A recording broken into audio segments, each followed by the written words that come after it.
Capítulo 10. Na missão do rei. A saber que Deus estava em Cristo reconciliando consigo o mundo, não imputando aos homens as suas transgressões, e nos confiou a palavra da reconciliação.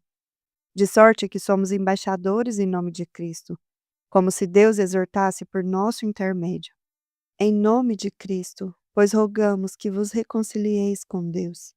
2 Coríntios, capítulo 5, versos de 19 a 20. Enquanto ouvia sua história, eu percebi que não a esqueceria tão cedo. Tinha todos os ingredientes de uma confrontação desagradável entre um pai e um filho mais velho. Houve uma rebelião escondida e falsa do filho, um engano intencional que se concretizara mediante o equipamento do pai. Situação típica que faz os pais passarem dos seus limites. Mas dessa vez, as coisas foram diferentes. A cena desagradável não aconteceu. Algo que começou de modo terrível resultou em um bem maior do que se pensaria possível. Qual foi a diferença? Deixe-me contar-lhe esta história. Era o final de um dia de trabalho singularmente cansativo. Frank ansiava por chegar em casa, ter uma boa refeição e relaxar por algumas horas antes de contactar alguns clientes por e-mail. Ao dirigir para casa, ele balbuciou para si mesmo: Cara, eu estou exausto. Mas, quando ele entrou em casa, o aroma de uma boa refeição o saudou.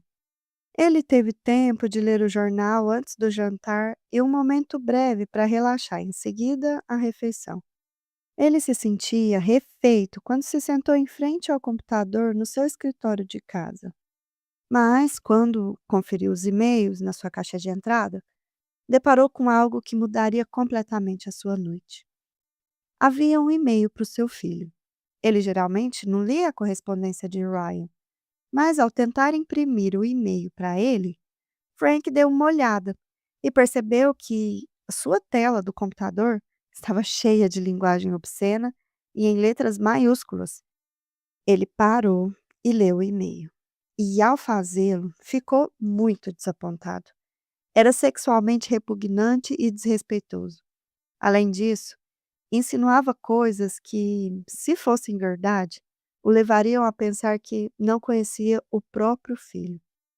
Imediatamente, ele começou a pesquisar no computador outros e-mails de Ryan para esse amigo. E não demorou muito para encontrar o e-mail mais recente. Para o seu horror, o e-mail de seu filho era ainda pior. O conteúdo era tão ruim que Frank chorou abertamente. Ele ficou sentado em frente ao computador, boca aberta. Essas obscenidades foram escritas por meu filho, que diz ser um cristão comprometido. Como ele pôde escrever isso? Como ousa escrever isso no computador da empresa? Como pôde deixar esse lixo aqui para qualquer um ler? A tristeza logo se transformou em raiva. Sentindo o sangue subir a cabeça, foi procurar o Ryan com o e-mail em sua mão. Foi um ato da graça divina, o fato de seu filho não estar em casa. Deus tinha em mente algo bom para ambos. Frank chamou sua esposa, Ellen, para conversarem no quarto deles. Ele fixou o e-mail diante dos olhos dela e disse: Veja o que o nosso queridinho tem aprontado. Como Frank, Ellen chorou ao ler o que o seu filho tinha escrito. Onde ele está? Eu quero falar com ele agora, exigiu Frank, mas descobriu que Ryan estava fora de casa estudando. Ele voltaria para casa bem mais tarde. Eu não consigo acreditar nisso. A única vez que eu preciso falar com ele, ele não está aqui. Explodiu Frank. Talvez tenha sido melhor assim, querido. Isso nos dará tempo para pensar, respondeu Ellen. Palavras mais verdadeiras não poderiam ter sido ditas.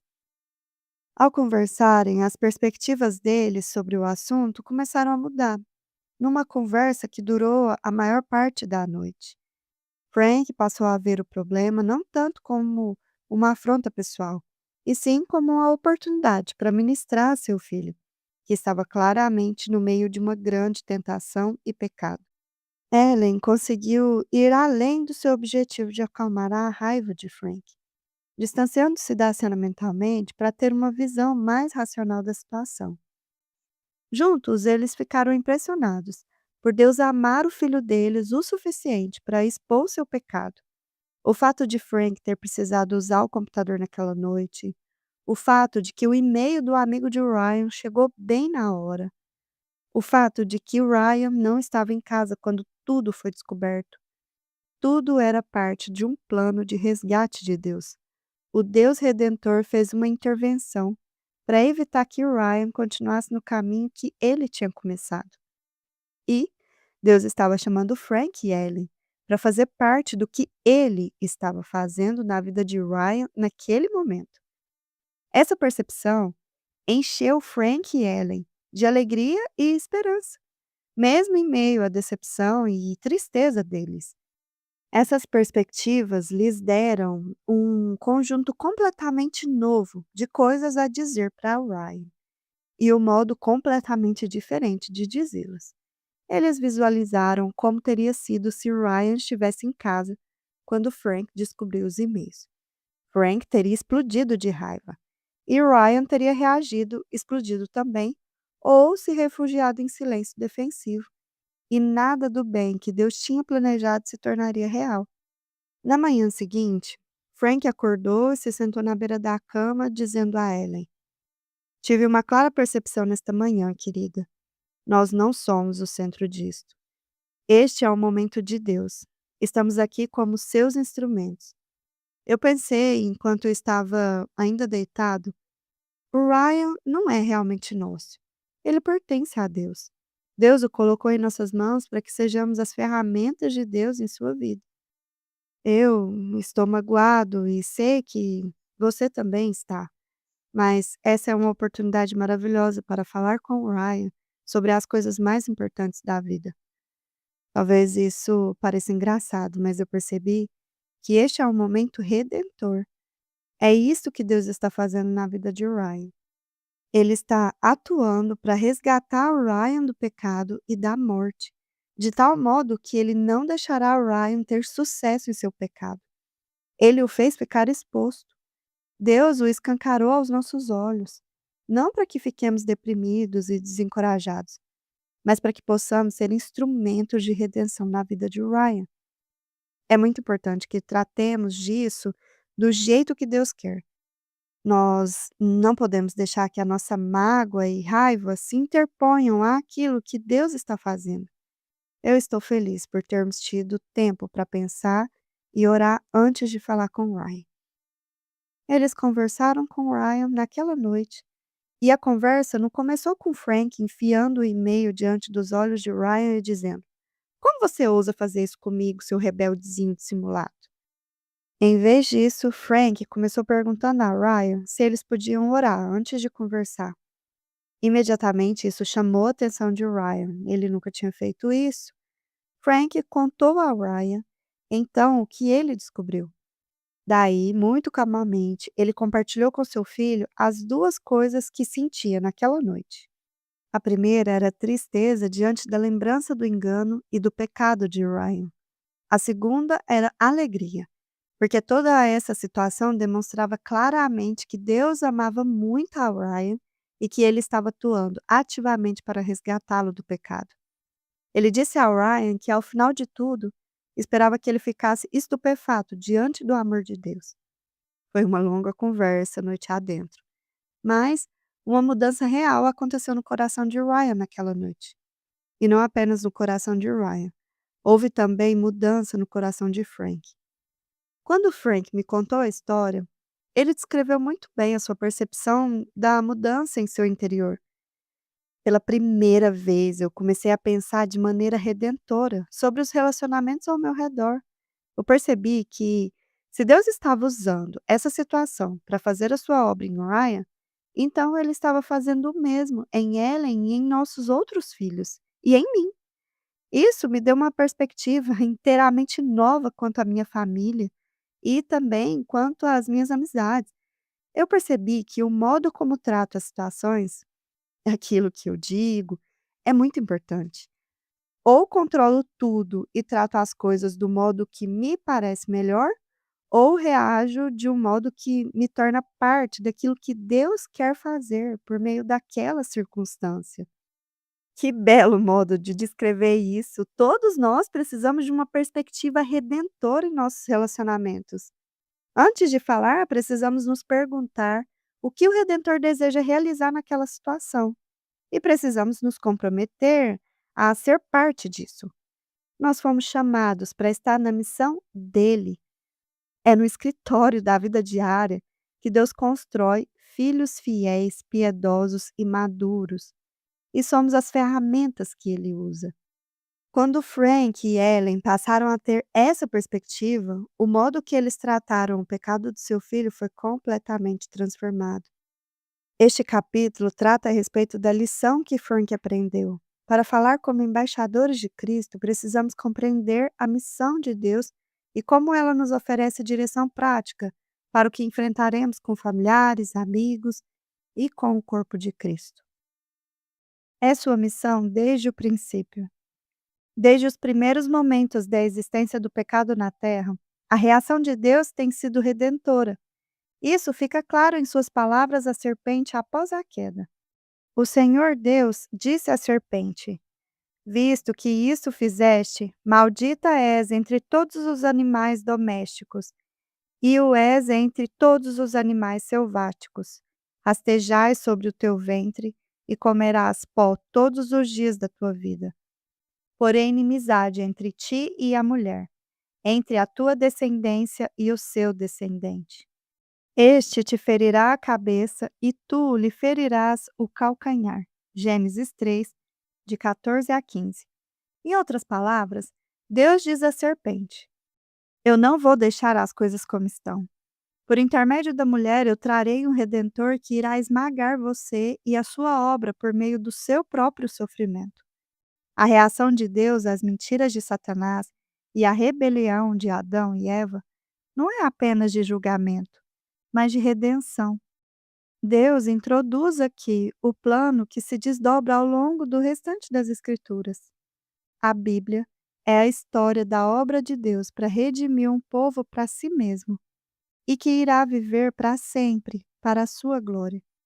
Nós somos chamados para ser parte dessa grande obra, o que significa que devemos pensar sobre os eventos e pessoas que encontramos de um modo que os inclua, e a nós, na história de redenção de Deus.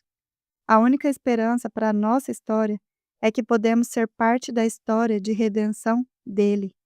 O único modo correto de abordar os eventos em nossas vidas é abordá-los de maneira redentora. Essa missão e o nosso chamado a ser parte dela estão claramente expostos no chamado de Abraão a uma aliança com Deus. Disse o Senhor a Abraão: Sai da tua terra, da tua parentela e da casa de teu pai, e vai para a terra que te mostrarei.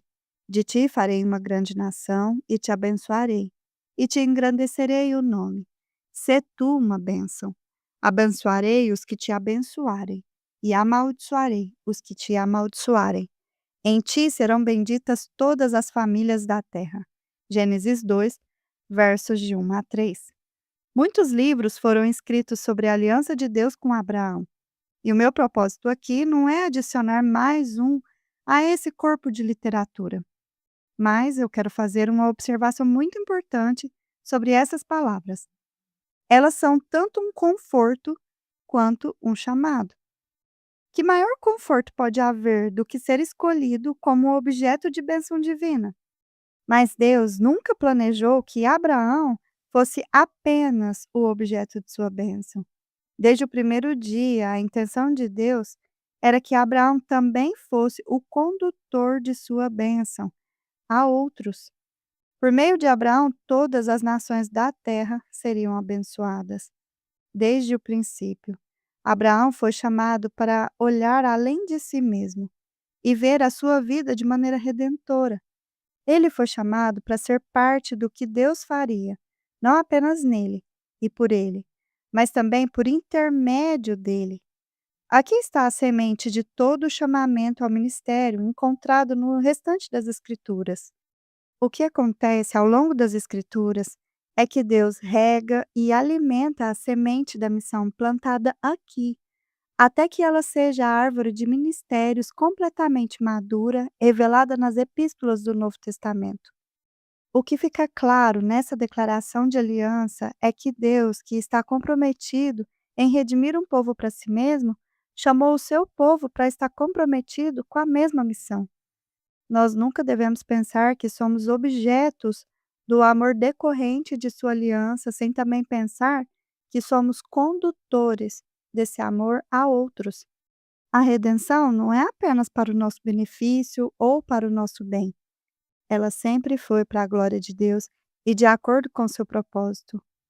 Nós não podemos tratar a salvação como uma festa em que somos os convidados de honra.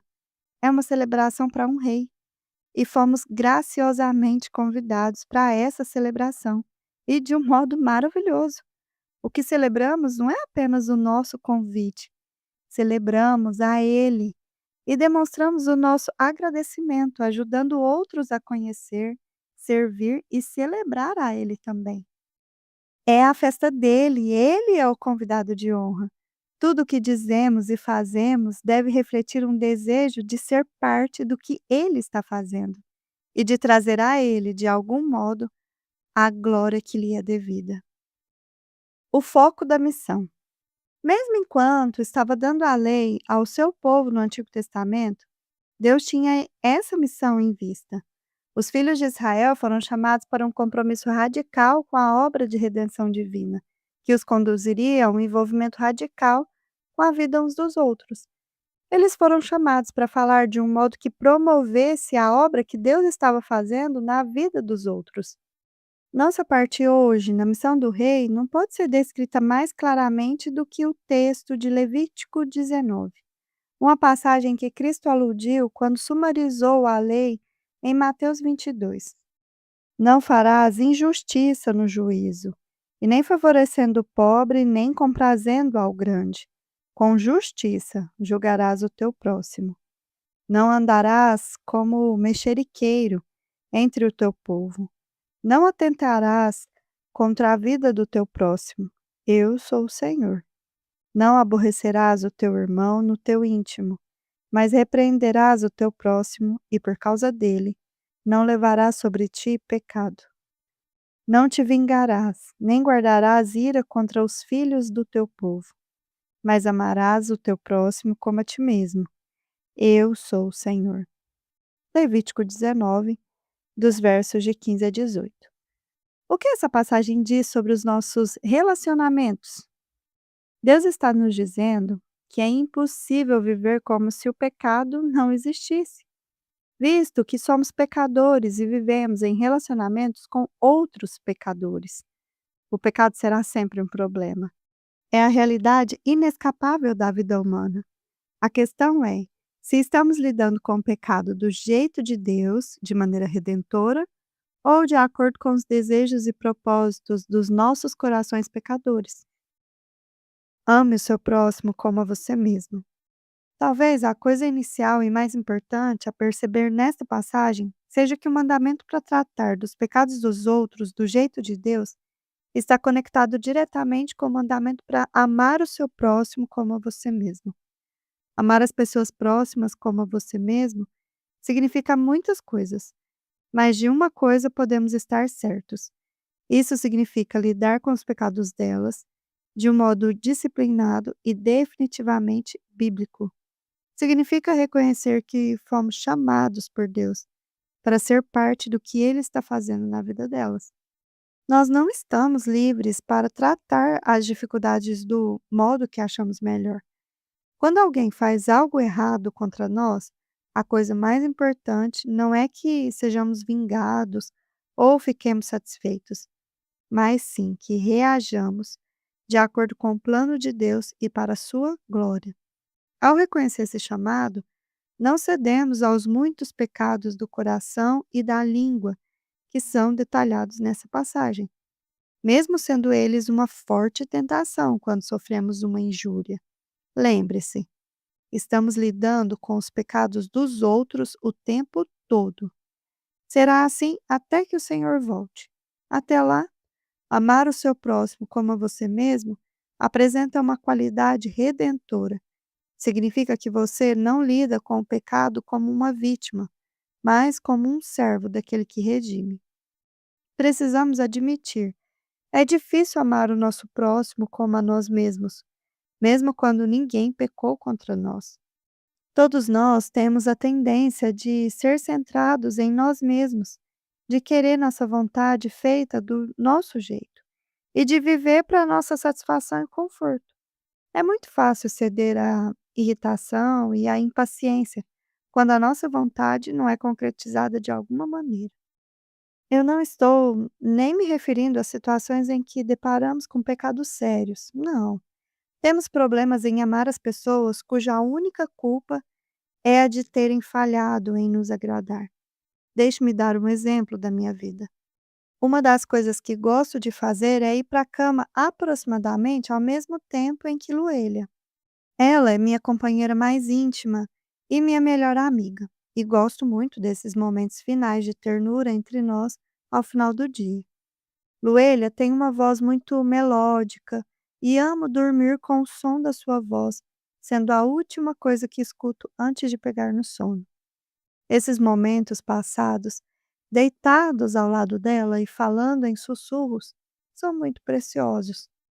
Certa noite, perto das 10, deixei a sala de estar pensando em ir para a cama, presumindo que Luelha viria logo também. Quando eu entrei na cozinha, não pude acreditar no que via. Lá estava Luelha segurando um balde e um escovão, ajoelhada no chão da cozinha, pronta para começar uma faxina.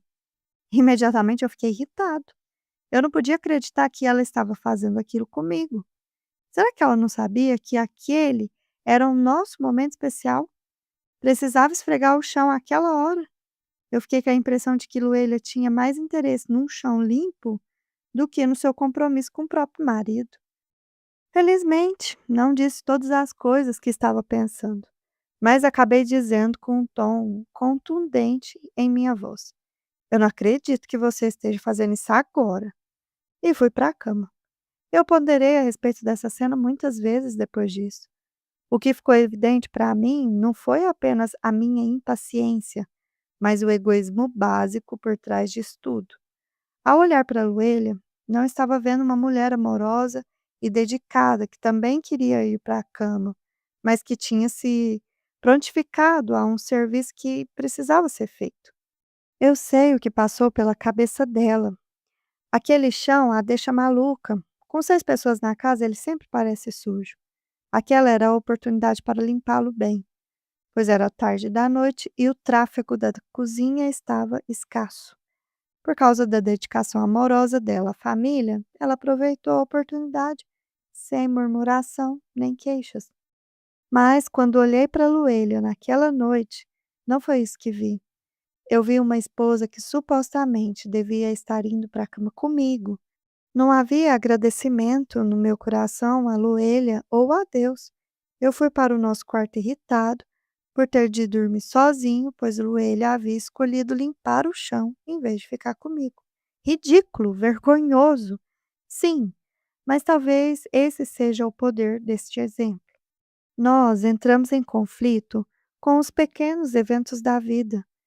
Nós temos dificuldades em comunicar em meio a eles e de um modo piedoso.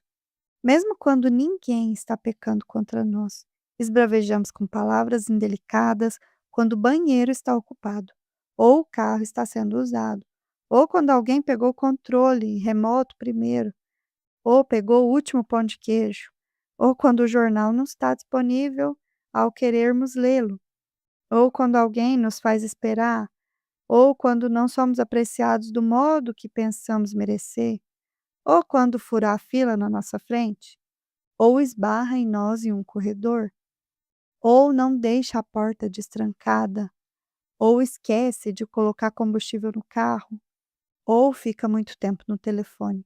A lista é interminável. É nessas situações que vivemos a cada dia. Se reagirmos de maneira egoísta às trocas normais de ceder e ganhar dos relacionamentos, como conseguiremos reagir de maneira redentora diante de um pecado real? Se não estamos amando o nosso próximo no curso normal da vida, como iremos fazê-lo quando a situação for de muito maior risco? Novamente, Precisamos estar conscientes da grandeza da nossa vocação e das demandas que ela faz em nossa fala diária. E precisamos segurar firmes na verdade de que Deus já nos deu tudo de que necessitamos para fazer aquilo que Ele nos chamou a fazer. 2 Pedro, capítulo 1, versos de 3 a 4. Como lidaremos com o pecado? Visto que todos nós somos afetados pelo pecado uns dos outros, de algum modo, todos nós estamos lidando com o pecado diariamente. O texto de Levítico coloca a seguinte questão diante de nós: estamos lidando com isto do jeito de Deus ou do nosso jeito? Não tenha dúvida, há um grande contraste entre essas duas formas. Levítico esboça para nós os modos com os quais podemos reagir ao pecado ao nosso redor. No centro está o caminho equilibrado do amor, a estrada que Deus nos chamou a trilhar em nossos relacionamentos um com o outro. Em ambos os lados desta estrada estão os vales do ódio. De um lado, as formas passivas de ódio, e do outro, as mais ativas. Recebemos o mandamento de ficar na estrada equilibrada do amor e de não nos permitirmos cair em qualquer desses vales. O vale do ódio passivo inclui uma atitude interna de favoritismo e de parcialidade. Levítico 19, verso 15. Fomentar o ódio em seu coração, verso 17. Alimentar o ressentimento e nutrir desejos de vingança, verso 18. Claramente, nenhuma dessas atitudes é consistente com o chamado de Deus a amarmos o nosso próximo como a nós mesmos. Cada uma delas revela reações do coração de amor próprio e raiva contra aqueles que não nos agradaram ou não satisfazeram os nossos desejos. Nesse caso, as reações do nosso coração estão sendo modeladas pelas nossas expectativas egoístas, não pela glória de compartilhar da obra de Deus na terra. Não há vocação mais alta, mas mesmo assim, facilmente nos esquecemos dela diante das pressões da vida. No lado ativo do ódio ficam coisas como tratar as pessoas com favoritismo e parcialidade, verso 15, julgar outros de modo injusto, verso 15, espalhar calúnias, verso 16, e buscar vingança, verso 18. De novo, essas reações são totalmente opostas àquilo que Deus pede de nós. Deus não deseja que caiamos da estrada do amor nem para um lado e nem para o outro. Insistir no pecado de alguém é uma ofensa contra a vocação de Deus a nós. Desejar ver alguém machucado do mesmo modo que fomos machucados é uma ofensa contra essa vocação. Manter um registro de erros é uma ofensa contra essa vocação. Assim também é fofocar sobre o pecado de outra pessoa. Tornar concreta qualquer forma de vingança é uma ofensa contra essa vocação. Todavia, se examinarmos nossas vidas, veremos que muitas dessas reações estão presentes nelas. Ver Mateus 18, dos versos de 15 a 19. A esposa dá um tratamento de silêncio ao seu marido quando ele fez algo ofensivo. Ela está reagindo de maneira vingativa e, ao fazê-lo, abandonou sua vocação redentora. A filha ficou magoada com seus pais e vai para o seu quarto, tranca a porta e fica remoendo em alguns gráficos todos os modos pelos quais a sua família tem falhado com ela. Ela já abandonou sua vocação. O irmão em Cristo compartilha uma fofoca quente, disfarçada em motivo de oração. Ele caiu fora da estrada equilibrada do amor e abandonou a sua vocação. O marido vai para o trabalho irritado porque a sua família o fez chegar atrasado. A fantasia sobre a vida seria muito mais fácil sem ela. Ele cometeu uma ofensa contra o chamado de Deus. Como é fácil cair fora da estrada para um dos dois lados. Como é difícil e alto o chamado de Deus ao amor. Sejamos humildes e honestos quanto à nossa dificuldade em amar uns aos outros do modo que Levítico descreve. Admitamos as diversas maneiras em que caímos fora do caminho, que ele nos chamou a trilhar. Confessemos as nossas falhas a Deus e uns aos outros, comprometendo-nos a atos específicos de arrependimento. O caminho equilibrado do amor. O caminho equilibrado do amor não implica sermos gentis ou tolerantes para com aqueles que vemos cometer erros. O amor é algo ativo.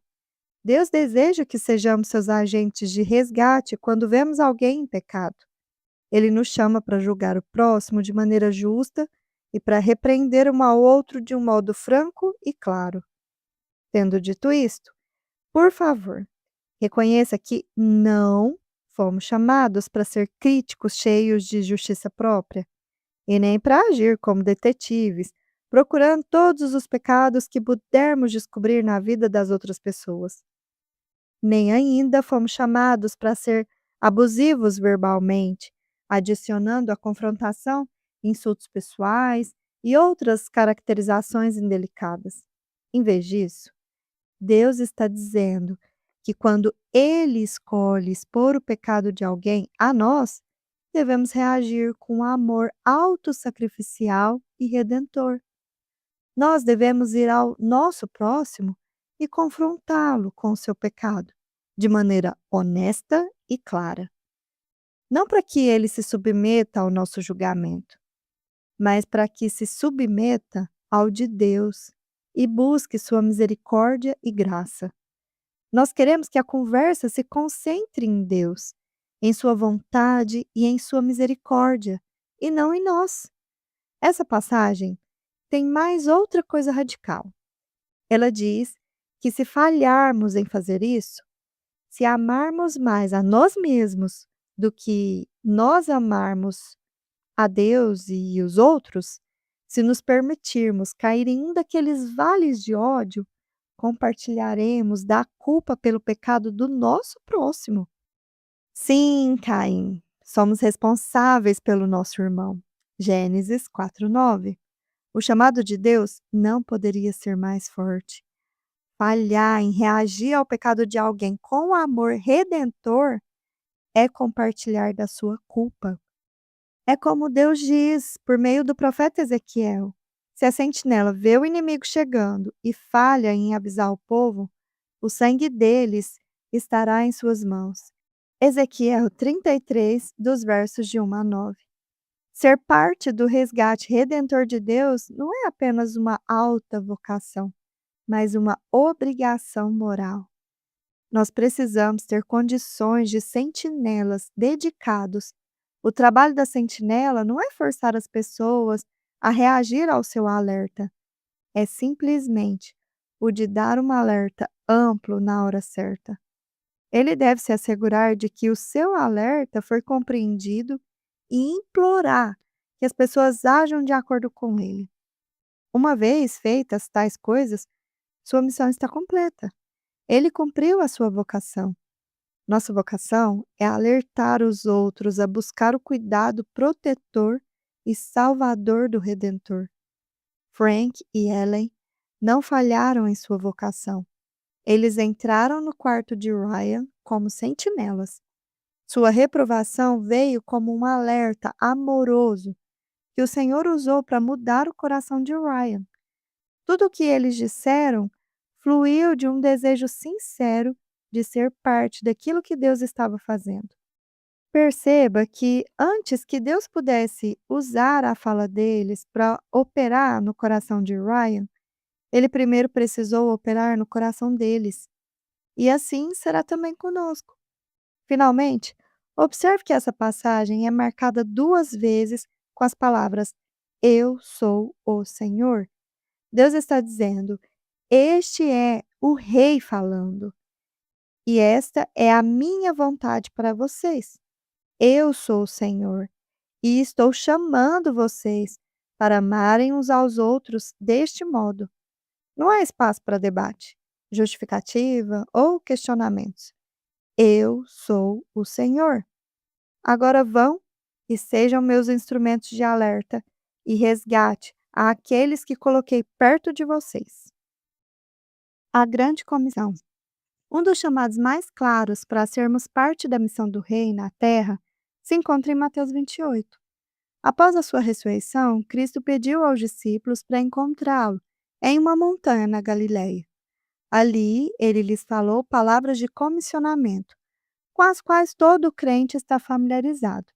Ainda assim, não sei se Frank e Ellen teriam pensado que essa comissão se aplicava ao que eles estavam fazendo com o Ryan. Questiono-me se nós vemos tal aplicação em nossos relacionamentos diários. Eu estou persuadido de que essas palavras perderam muito do seu poder por causa do modo que elas são tipicamente interpretadas. Considere o grande chamado à missão de Cristo a seus discípulos e à sua igreja e pergunte-se: qual é esse mistério? Que impacto ele tem em nossas conversas diárias? Que exigências ele faz no mundo da fala? Seguiram os 11 discípulos para Galiléia, para o monte que Jesus lhe designara. E quando o viram, o adoraram. Mas alguns duvidaram. Jesus, aproximando-se, falou-lhes, dizendo: toda a autoridade me foi dada no céu e na terra. Ide, portanto, fazei discípulos de todas as nações, batizando-os em nome do Pai, e do Filho e do Espírito Santo, ensinando-os a guardar todas as coisas que vos tenho ordenado. E eis que estou convosco todos os dias até a consumação do século. Mateus 28, dos versículos de 16 a 20. Cristo se posiciona diante dos seus discípulos como um rei conquistador. Ele havia completado a sua missão na terra e logo estaria sentado à direita do Pai. Agora ele apresenta a sua reivindicação de autoridade e chama seus seguidores a levar a sua mensagem a todas as nações da terra. Todos nós já ouvimos apelos emocionantes a sermos parte de missões mundiais, com base nessa passagem. E tais apelos são apropriados e necessários. No entanto, por favor, observe que se interpretarmos a passagem apenas desse modo, ela deixa a maior parte da Igreja de Jesus sem uma comissão. Isso simplesmente não é justo com o que está registrado aqui. Quando o povo de Deus limita essa passagem ao mundo das missões internacionais, perde-se muito do seu significado. O mesmo acontece quando limitamos essa passagem ao contexto de ministérios profissionais. Ela se torna uma passagem sobre missionário profissional de tempo integral, como a terra estranha que aceitou o chamado da grande comissão. Certamente essa passagem inclui essas aplicações, mas há muito mais aqui do que isso. Eu creio que a igreja tem se enfraquecido por sua tendência de negligenciar a segunda parte dessa comissão. Jesus nos chama, não apenas para irmos e fazer discípulos, mas também para os ensinar a viver uma vida de obediência a todos os mandamentos de Cristo. É um chamado para exortar, encorajar e ensinar, de modo que sejamos progressivamente libertados dos antigos padrões de pecado e, em seu lugar, conformados à imagem de Cristo. A grande comissão não é apenas um chamado para trazer pessoas para dentro do reino da luz, mas também um chamado para ensiná-las a viver como filhos da luz, uma vez que elas estão lá. Quando perdemos de vista essa segunda parte da grande comissão, ensinando-os a obedecer a tudo o que eu lhes ordenei, perdemos de vista sua reivindicação sobre a nossa fala diária. A grande comissão como um estilo de vida. Ora, é importante nos perguntarmos de quem é esse ministério e quando e como ele deve acontecer. A resposta se encontra por todo o Novo Testamento. Este é o ministério de todo crente, para ser feito onde quer que seja necessário e sempre que for necessário. Ele não é apenas um chamado para uma carreira no ministério, mas, de maneira ainda mais fundamental, para um estilo de vida de ministério. Essa comissão não nos deixa separar o ministério de nossas vidas normais e cotidianas, onde nós ensinamos e aprendemos a viver como filhos de Deus obedientes, não apenas nos programas formais da igreja, mas nas experiências da vida cotidiana, nas quais enfrentamos as tentações do inimigo e os desejos da natureza pecadora. Dessa maneira, o relacionamento do marido e da esposa se torna um fórum para o ministério da Grande Comissão. O relacionamento entre pais e filhos se torna um fórum para o ministério da Grande Comissão. Relacionamentos no corpo de Cristo se tornam um fórum para o ministério da Grande Comissão. É uma comissão que não se trata apenas de justificação, mas também da santificação progressiva. Isso significa que, quando quero falar com minha esposa sobre dificuldades e decepções em nosso relacionamento, o faço com uma mentalidade de segunda parte da Grande Comissão. Reconheço que o objetivo mais importante da conversa é que as nossas palavras encorajem a obra que Deus está fazendo em nós dois. O próprio fato de que precisamos conversar já indica que essa obra ainda não está completa.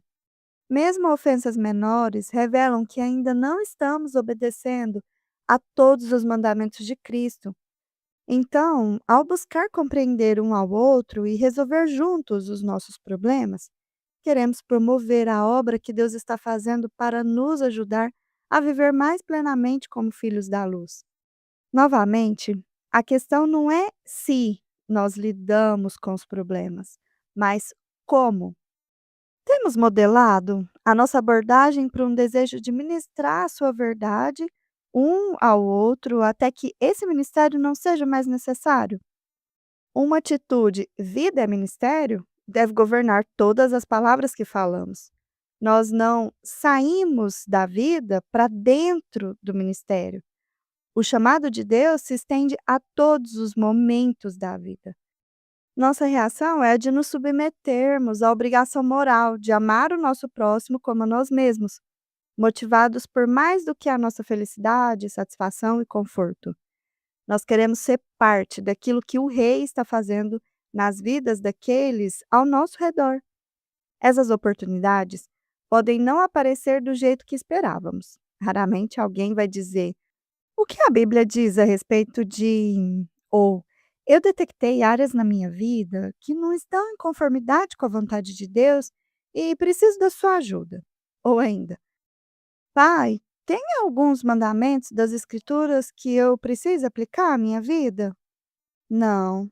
Os momentos mais poderosos para ministrar surgem nos tempos de dificuldades, tanto pequenas quanto grandes. Nós sabemos que o Senhor usa as dificuldades para fazer progredir a sua obra em nossas vidas. E se somos um dos seus instrumentos primários de mudança, é muito provável que algumas das nossas oportunidades de ministério mais maravilhosas venham em momentos que preferíamos evitar. Geralmente, em tais momentos ficamos tão presos às nossas emoções, mágoa, medo, desapontamento, ira, vergonha, desânimo, ou tão presos em nossos desejos por uma solução rápida, de estar certo, de sermos apreciados, de fugir, de vencer, de escapar dali com o mínimo de dano possível, por conforto e compreensão, e etc. Que perdemos de vista a oportunidade que Deus nos deu para falar palavras que promovam a sua missão redentora. Quando Frank, primeiramente, leu o e-mail de Ryan, ele não pensou: "Que ótima oportunidade para ministrar a ele. Obrigado, Senhor." Não. Seu coração de pai se encheu de pesar, e isto é apropriado. Mas aquelas palavras dolorosas, escritas em preto e branco, de um modo que Ryan não podia negar, foram o que Deus usou para mobilizar Frank e Ellen e para resgatar o Ryan. Aquele momento de pesar não era de Frank e Ellen, era de Deus. Ele lhes expôs coisas no coração de Ryan que ele já sabia que estavam lá. Ele o chamou para compartilhar do sofrimento, para que eles pudessem compartilhar da glória de sua obra de mudança. Frank e Ellen precisavam ir além da fala que é dirigida por emoções rápidas e desejos temerosos. "Como você pôde fazer isso conosco? Nós fazemos isso e aquilo por você, e este é o agradecimento que recebemos?" Esse e-mail prova a boa companhia que você está, um perdedor em meio a um bando de perdedores.